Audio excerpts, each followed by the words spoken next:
Some stories haunt the silence long after the screams have faded. Some wounds cut deeper than the blade when love, loyalty, and blood become tangled in a deadly web. In the quiet village of Mugamba, nestled in Kenya's Kirinyaga County, a tragic love triangle involving two sisters and a young man ended not only in a heartbreak but bloodshed. This is not just a crime story. This is a story of passion, betrayal, and a village left reeling from a night no one saw coming, yet everyone feared. Welcome to After Dark Confidential. Let's uncover what really happened when love turned lethal.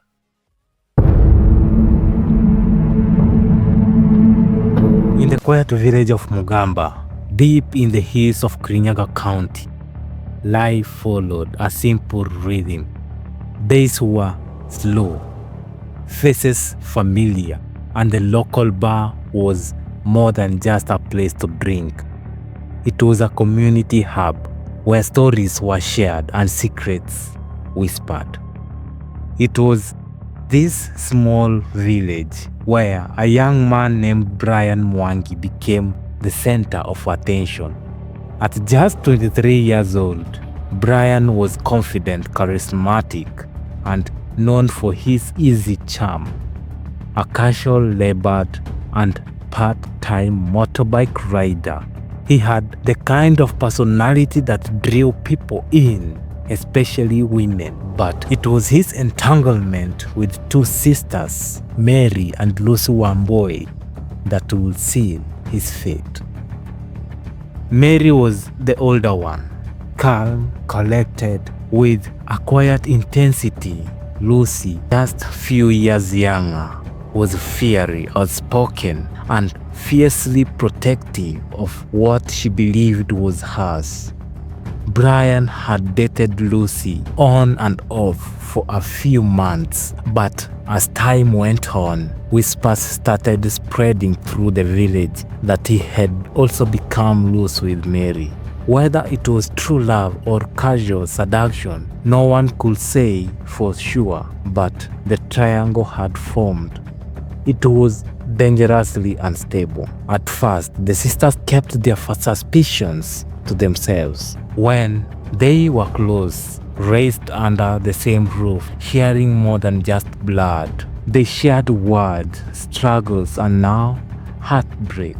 But resentment brewed into silence. The rivalry turned bitter. Words were exchanged behind closed doors, warnings given, lines drawn. Yet Brian, perhaps enjoying the attention or ignorant of storm building around him, continued seeing both. Everything came to a head on warm December night 2022. Brian walked into the village bar just after dusk. He was alone, but not for long. Lucy arrived first, and not long after, Mary followed. It was unclear where both sisters had planned it or whether fate had simply lined them up for a confrontation. What is known is that all three were in the bar at the same time, and the air quickly turned tense. Witness later recalled that a heated argument broke out. Accusations flew, drinks spilled. Brian tried to laugh it off at first, but the sisters weren't smiling. The shouting grew louder, and in a flash of a fury, one of the sisters, police never confirmed which, picked up the beer bottle and swung. It shattered across Brian's skull. He collapsed, bleeding heavily. The blow had been catastrophic. Panic set in. Patrons scattered. The sisters stood frozen, then fled the scene. Brian was rushed to a nearby clinic, but it was too late. He was pronounced dead within the hour. His family stunned, could not comprehend how a man so full of life could have been gone in an instant.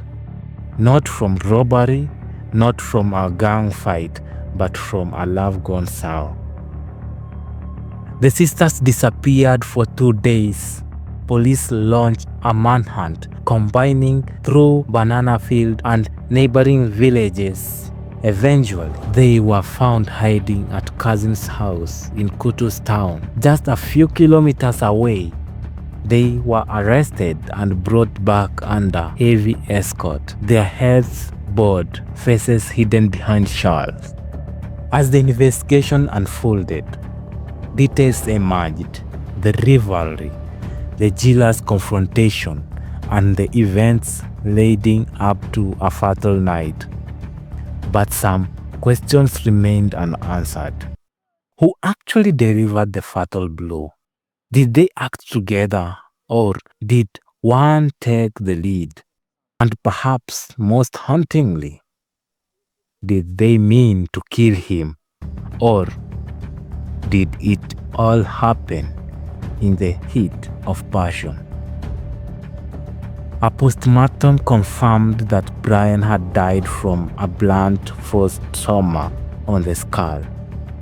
The prosecution pushed for a murder charge, but the defense painted a picture of provocation, confusion, and tragic incident.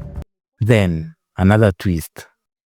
6 months into the legal proceedings, Mary, the older sister, was found dead in her cell. The official report said suicide. Some believed it. Others whispered darker theory that guilt had overwhelmed her, or that the truth had become too heavy to carry.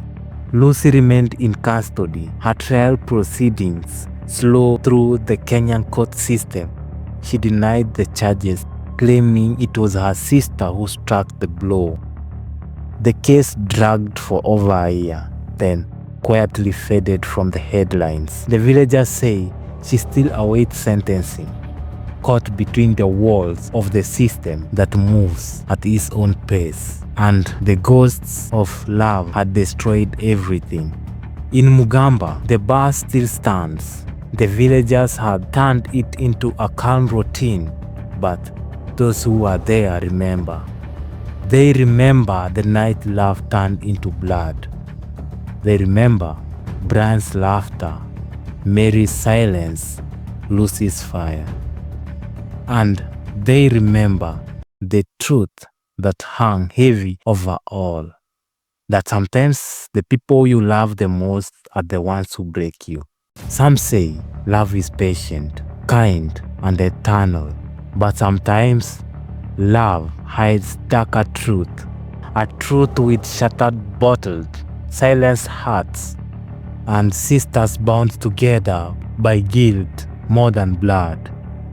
What do you think really happened in Mugamba that night? Was it planned?